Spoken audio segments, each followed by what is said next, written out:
nuestros encuentros en el Festival de Granada. Hablamos con el aclamado pianista francés Jean-Efflam Bavouzet. Welcome back to the Granada Festival. Thank you. Bonjour. And during the first part of tonight's concert, you will be performing Ravel's Piano Concerto G Major.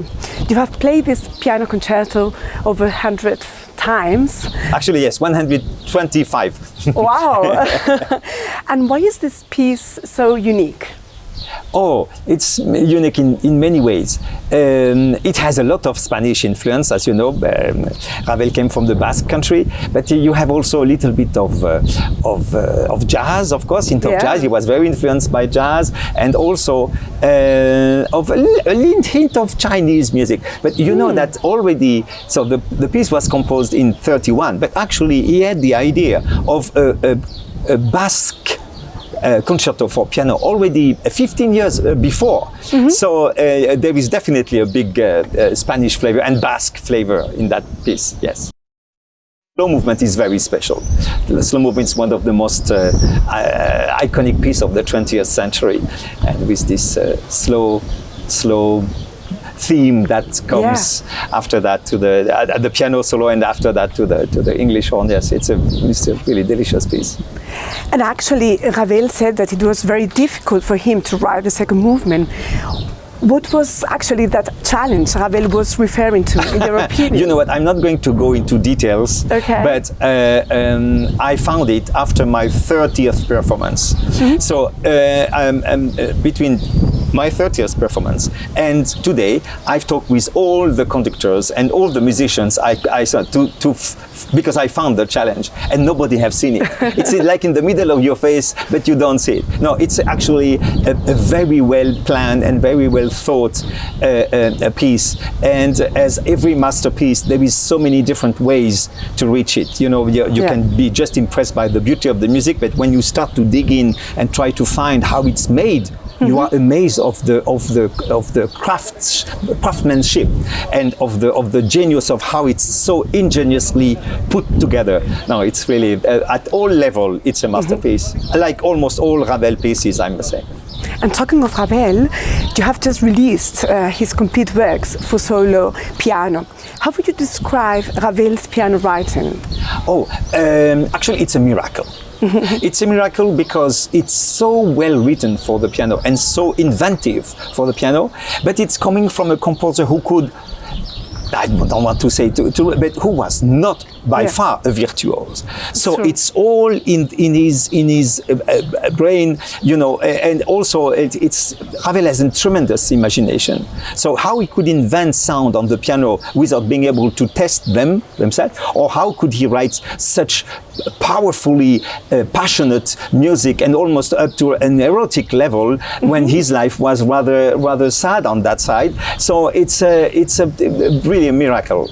And but the piano music of Ravel can be compared to the one of Franz Liszt, you know, but in its the way it's so well written for the instrument. But of course, Franz Liszt was the pianist with a big V, a big T, and a big P, you know. So the pianist of all time. So no wonder that he could write for himself. But Ravel could hardly play his easiest pieces. So that's really a miracle. And every time I play, like beginning of Ondine, or maybe I will play Alborada del Gracioso tonight. I don't know. We'll see. Great. And let's switch now to Manuel de Falla, because you will be performing Noches en los Jardines de España after the intermission. Could you please tell me a few words about this? Well, first, I mean, I really adore to play the Ravel G Major Concerto. I adore to play the Falla. Now, when I have the chance to play both at the same concert, it happens sometimes in London, that's very good. But to play both here in this surrounding where it was all inspired, that's a really unique chance for the listeners as well as for the performers. Falla and Ravel were very close friends. Falla, it's interesting that he used a technique of the academic music, so to speak, but at the service of folk music.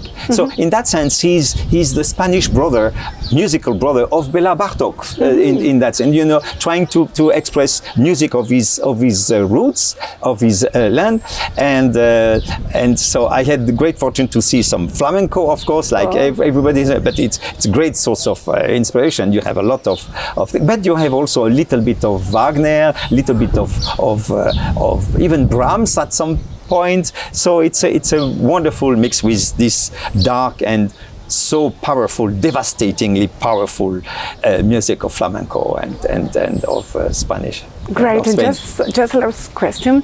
And you will be giving also master classes here at the Cursos Ravel de Falla.